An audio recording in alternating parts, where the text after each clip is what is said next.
ಕೇರಳದ ವಯನಾಡು ಜಿಲ್ಲೆಯಲ್ಲಿ ಸಂಭವಿಸಿರುವಂತಹ ಭೂಕುಸಿತ ಮತ್ತು ಅದರಿಂದ ಆಗಿರುವಂತಹ ಪ್ರವಾಹ ಇದರಿಂದ 73 ಮಂದಿ ಮೃತಪಟ್ಟಿದ್ದಾರೆ. ಅಂದರೆ ಇಲ್ಲಿಯವರೆಗೆ 73 ಮೃತದೇಹಗಳು ಪತ್ತೆಯಾಗಿದೆ. ಕೇರಳದಲ್ಲಿ ಕಂಡು ಕೇಳರಿಯದಂಥ ಘನಘೋರ ದುರಂತವೊಂದು ಸಂಭವಿಸಿದೆ. ಮಳೆಯ ಆರ್ಭಟ ಮತ್ತು ಪ್ರಕೃತಿ ವಿಕೋಪದ ಕಾರಣಕ್ಕಾಗಿ ಕೇರಳ ಅಲ್ಲೋಲ ಕಲ್ಲೋಲ ಆಗಿದೆ. ಭೂಕುಸಿತದಲ್ಲಿ 100 ಮಂದಿ ಮಣ್ಣಿನಡಿ ಸಿಲುಕಿರುವಂಥ ಅನುಮಾನ ಇದೆ. ಮಕ್ಕಳು ಸೇರಿ ಸಾಲು ಸಾಲು ಜನರನ್ನ ಬಲಿ ಪಡೆದಿದೆ ಈ ದುರಂತ. ಮನೆ, ಕಚೇರಿ, ಕಾರು, ಬೈಕು ಎಲ್ಲವೂ ಕೂಡ ಸರ್ವನಾಶ ಆಗಿದೆ. ನೋಡ್ತಾ ಇದ್ದೀರಿ ಅಲ್ಲಿನ ದೃಶ್ಯಗಳು ಯಾವ ರೀತಿ ಇದೆ. ವಯನಾಡು ಜಿಲ್ಲೆಯ 3 ಗ್ರಾಮಗಳು ಭೂಕುಸಿತ ಮತ್ತು ಭೂಕುಸಿತದಿಂದ ಆದಂಥ ಪ್ರವಾಹದ ಸ್ಥಿತಿ ಏನಾಯಿತು ಅದರಿಂದಾಗಿ ತತ್ತರಿಸಿ ಹೋಗಿದೆ. ನಿನ್ನೆ ರಾತ್ರಿಯವರೆಗೂ ಕೂಡ ಪರಿಸ್ಥಿತಿ ಎಲ್ಲವೂ ಸರಿ ಇತ್ತು. ನೆಮ್ಮದಿಯಿಂದ ನಿದ್ದೆಗೆ ಜಾರಿದಂಥ 3 ಗ್ರಾಮದ ಜನ ಆ ನಂತರ ಏನಾಗ್ತಿದೆ ಅನ್ನೋದು ಗೊತ್ತಾಗದ್ರೊಳಗಾಗಿ ತಮ್ಮ ಜೀವವನ್ನು ಕಳ್ಕೊಂಡಿದ್ದಾರೆ ಮತ್ತು ಬದುಕಿಗೆ ಆಸರೆಯಾಗಿದ್ದಂಥ ಮನೆಗಳನ್ನು ಕಳ್ಕೊಂಡಿದ್ದಾರೆ, ಆಸ್ತಿ ಪಾಸ್ತಿಯನ್ನು ಕಳ್ಕೊಂಡಿದ್ದಾರೆ, ನಿರ್ಗತಿಕರಾಗಿದ್ದಾರೆ, ಗಾಯಗೊಂಡು ಆಸ್ಪತ್ರೆಯಲ್ಲಿದ್ದಾರೆ, ಕಾಳಜಿ ಕೇಂದ್ರದಲ್ಲಿದ್ದಾರೆ.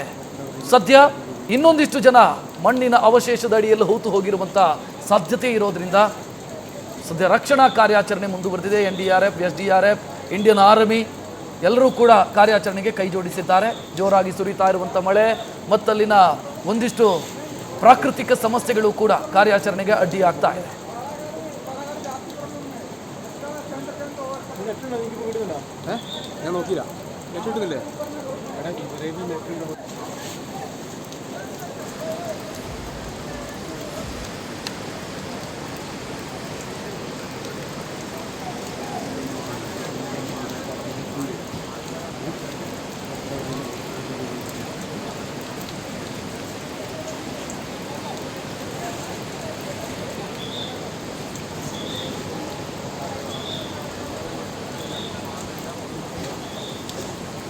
ಕಾರ್ಯಾಚರಣೆಯ ದೃಶ್ಯಗಳನ್ನು ನೀವು ಗಮನಿಸ್ತಾ ಇದ್ದೀರಿ, ಯಾವ ರೀತಿ ಕಾರ್ಯಾಚರಣೆಯ ಮಾಡಲಾಗ್ತಾ ಇದೆ ಅಂತ.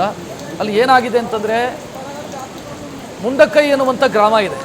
ಆ ಗ್ರಾಮ ಸಂಪೂರ್ಣವಾಗಿ ಸಮಸ್ಯೆಯನ್ನು ಅನುಭವಿಸಿರುವಂಥ ಅಥವಾ ತತ್ತರಿಸಿ ಹೋಗಿರುವಂಥ ಗ್ರಾಮ. ಆ ಗ್ರಾಮಕ್ಕೆ ಸಂಪರ್ಕ ಕಲ್ಪಿಸುವಂಥ ಸೇತುವೆ ಪ್ರವಾಹದ ಹೊಡೆತಕ್ಕೆ ಕೊಚ್ಚಿ ಹೋಗಿದೆ.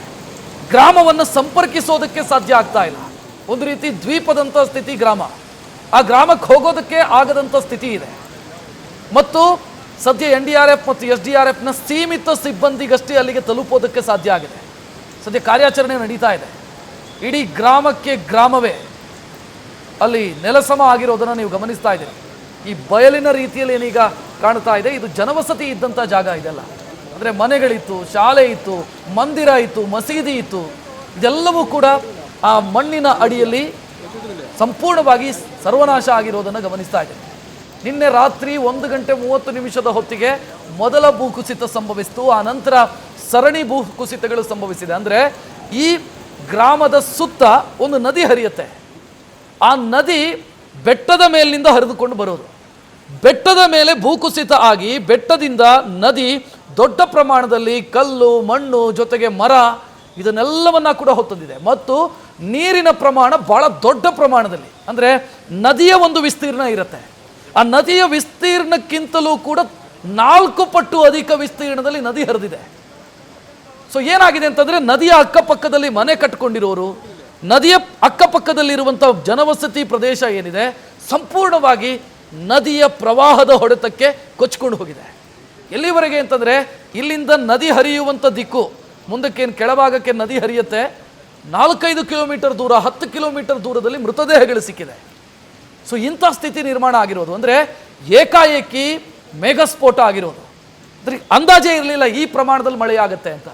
ಯಾವ ಪ್ರಮಾಣದಲ್ಲಿ ಮಳೆಯಾಗಿದೆ ಅಂತಂದರೆ 33 ಸೆಂಟಿಮೀಟರ್ ಮಳೆ, ಅಂದರೆ 330 ಮಿಲಿಮೀಟರ್. ನಿಮಗೆ ರೆಡ್ ಅಲರ್ಟು ಅಂತಂದರೆ 200 ಮಿಲಿಮೀಟರ್ಗಿಂತ ಜಾಸ್ತಿ ಮಳೆ ಆದರೆ ಅದನ್ನು ರೆಡ್ ಅಲರ್ಟು ಅಂತ ಕರೀತಾರೆ.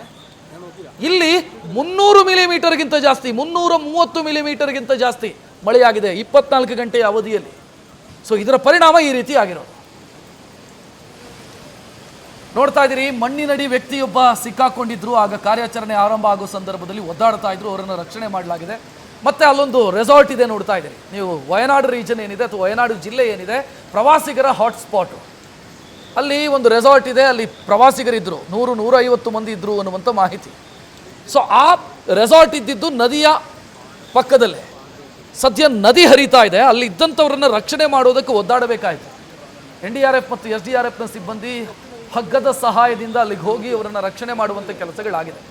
ಮತ್ತೊಂದೆಡೆ ವಾಹನಗಳು, ಮನೆಯ ಅಕ್ಕಪಕ್ಕದಲ್ಲಿ ನಿಲ್ಲಿಸಿದಂಥ ವಾಹನಗಳು ಕೊಚ್ಚಿ ಹೋಗಿ ಎಲ್ಲೋ ದೂರದಲ್ಲಿ ಪತ್ತೆಯಾಗಿದೆ. ಮನೆಗಳು ಸಂಪೂರ್ಣವಾಗಿ ನೆಲಸಮ ಆಗಿದೆ. ಇನ್ನು NDRF ಟೀಮು ಇಲ್ಲಿ ರಕ್ಷಣಾ ಕಾರ್ಯಾಚರಣೆ ಮಾಡ್ತಾ ಇರೋದನ್ನು ಕೊನೆಯ ದೃಶ್ಯವನ್ನು ನೀವು ನೋಡ್ತಾ ಇದ್ದೀರಿ. ಸೊ ಅದು ಯಾಕೆ ಅಂತಂದರೆ ಅಲ್ಲಿ ಸಂಪರ್ಕ ಕಲ್ಪಿಸ್ತಾ ಇದ್ದಂಥ ರಸ್ತೆ ಇಲ್ಲ, ಸೇತುವೆ ಇಲ್ಲ. ಆ ಕಡೆಗೆ ಗ್ರಾಮಗಳಿದ್ದಾವೆ, ಆ ಗ್ರಾಮಕ್ಕೆ ಹೋಗಬೇಕು ಅಂತಾದರೆ ಸೇತುವೆನೇ ಇಲ್ಲ. ಸೊ ಆ ಕಾರಣಕ್ಕಾಗಿ ಹಗ್ಗದ ಮುಖಾಂತರ ಆ ಭಾಗಕ್ಕೆ ಹೋಗ್ತಾ ಇದ್ದಾರೆ. ಸೊ ಆ ಗ್ರಾಮ ದೊಡ್ಡ ಮಟ್ಟದಲ್ಲಿ ಸಮಸ್ಯೆಯನ್ನು ಅನುಭವಿಸಿದೆ. ಅಂದರೆ ಅಲ್ಲಿ ದೊಡ್ಡ ಮಟ್ಟದಲ್ಲಿ ವಿಕೋಪ ಆಗಿದೆ. ಅಲ್ಲಿಗೆ ಹೋಗೋದಕ್ಕೆ ಸದ್ಯ ಅಲ್ಲಿ ವಾಹನ ಹೋಗೋದಕ್ಕೆ ಸಾಧ್ಯ ಇಲ್ಲ, ಮನುಷ್ಯರು ಹೋಗೋದಕ್ಕೆ ಸೇತುವೆನೇ ಇಲ್ಲದಂಥ ಸ್ಥಿತಿ. ಸೊ NDRF ಮುಖಾಂತರ ಅಲ್ಲಿ ಹೋಗಲಾಗ್ತಾ ಇದೆ. ಸೊ ಆ ಊರಿನ ಗ್ರಾಮಸ್ಥರೊಬ್ಬರು ಆಗ ನಮ್ಮ ನ್ಯೂಸ್ ಫಸ್ಟ್ ಜೊತೆಗೆ ಮಾತನಾಡೋ ಸಂದರ್ಭದಲ್ಲಿ ಅವರು ಹೇಳಿದರು, ನನ್ನ ಮನೆಯ ಪಕ್ಕದವರೆಗೂ ಕೂಡ ಗುಡ್ಡ ಕುಸಿದಿದೆ ಅಥವಾ ಪ್ರವಾಹದ ನೀರು ಬಂದಿದೆ, ಭಾಳಷ್ಟು ಜನರನ್ನು ನಾವು ಕಳ್ಕೊಂಡ್ವಿ ಅಂತ ಅವ್ರು ಮಾತನಾಡ್ತಾ ಇದ್ದಾರೆ. ಸೊ ಇಲ್ಲಿ ಆ ಅವಶೇಷದ ಅಡಿಯಲ್ಲಿ ಎಷ್ಟು ಜನ ಸಿಕ್ಕಾಕೊಂಡಿದ್ದಾರೆ ಇನ್ನೂ ಕೂಡ ಅಂದಾಜಿಲ್ಲ. ಎಷ್ಟು ಜನ ಸಿಕ್ಕಾಕೊಂಡಿರಬಹುದು, ಏನಾಗಿರಬಹುದು. ನ್ಯೂಸ್ ಫಸ್ಟ್ ನಿರ್ಭೀತಿಯಿಂದ ನಿಮ್ಮ ಪರವಾಗಿ.